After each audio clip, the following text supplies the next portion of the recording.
Merhaba arkadaşlar. Şimdi kayıt dışı yeni bölümünde nasıl izleniyor? Şimdi size analiz videosunu çekiyorum. Şu an dizi devam ediyor arkadaşlar. Dizi bittikten sonra genel bir analiz videosu daha çekeceğim. Onu da seyredebilirsiniz. Şu an nasıl izlendiği hakkında size bilgi vereyim.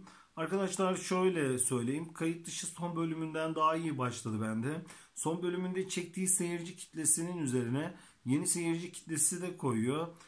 Şu an genel olarak izlenmesi iyi gidiyor. Şu an dizi devam ediyor arkadaşlar.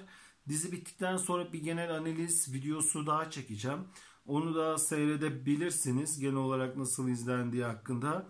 Şu an kayıt dışı hakkında söyleyeceklerim bu kadar. Kayıt dışı seyircisi bu şekilde videolu analizler istiyorlarsa sayfama abone olabilirler arkadaşlar. Sevdikleri diziyi takip edebilirler diyerek bu videoyu sonlandırıyorum. Allah'a emanet olun. Kendinize çok ama çok iyi bakın.